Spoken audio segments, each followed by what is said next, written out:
PM dan Syamsul patut saman Albert Tay, SPRM kena siasat secepat mungkin. Dari segi undang-undang, apa yang didedahkan oleh Albert Tay masih merupakan dakwaan. Lebih baik sekiranya perkara ini diselesaikan melalui proses perundangan yang sewajarnya. Syamsul sepatutnya mengambil tindakan undang-undang di Mahkamah Sivil untuk membersihkan namanya. Kegagalan berbuat demikian hanya akan menguatkan dakwaan yang dibuat oleh Albert Tay. Begitu juga dengan pihak berkuasa, terutamanya SPRM, perlu bertindak segera untuk menyiasat dan sekiranya ada asas kes mendakwa kedua-duanya atas tuduhan rasuah. Dari segi politik, keadaan ini sebenarnya lebih rumit. Tanpa mengira apa yang akan berlaku di mahkamah dan lebih-lebih lagi jika tiada tindakan yang diambil, pendedahan Tay telah memberikan tamparan yang hebat kepada kerajaan dan kredibiliti Datuk Seri Anwar Ibrahim.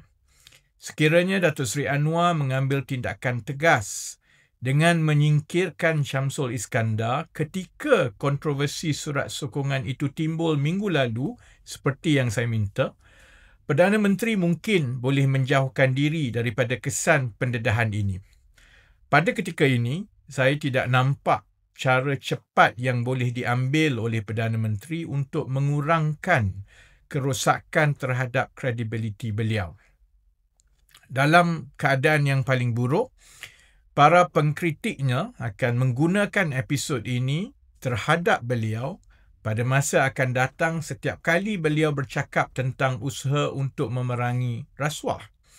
Dalam keadaan yang terbaik pun, orang ramai mungkin meragui pertimbangan beliau dalam menghakimi watak dan akhlak orang yang dipilih berada di sekelilingnya, memandangkan telah beberapa kali beliau meletakkan kepercayaan kepada individu yang reputasinya dipersoalkan sepanjang kerjaya beliau. Saya berharap beliau tidak memandang rendah gelombang kekecewaan di kalangan penyokong PH dan masyarakat umum akibat episod ini. Saya juga tidak mahu bertindak melulu, menerima bulat-bulat apa yang didedahkan dalam video tersebut yang mendakwa Datuk Seri Anwar berada di belakang usaha untuk merakam video-video adun JRS dan Albert Tay dalam urusan rasuah. Setakat ini, semua itu masih kekal sebagai dakwaan dan juga khabar angin. Dakwaan tersebut perlu disiasat secara bebas dan segera.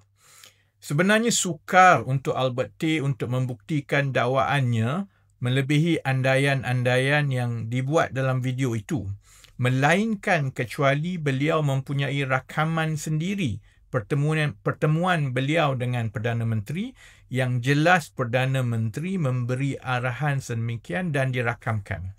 Selain daripada itu, perkara ini hanya boleh diselesaikan di mahkamah. Oleh itu, saya berharap Datuk Seri Anwar menyaman Albert Tay secepat mungkin dan menyerahkan kepada mahkamah untuk membuat keputusan. Jika tidak, kita akan terus mendengar mainan politik yang tidak berkesudahan, terutamanya daripada PAS dan PN, yang akan mengalih perhatian negara daripada perkara-perkara yang lebih penting. Akhirnya, bola itu berada di kaki Perdana Menteri sendiri. Penting untuk beliau mengambil tindakan undang-undang dengan segera kerana isu ini akan kekal sebagai situasi he says, she says, selagi tiada bukti kukuh dikemukakan di mahkamah.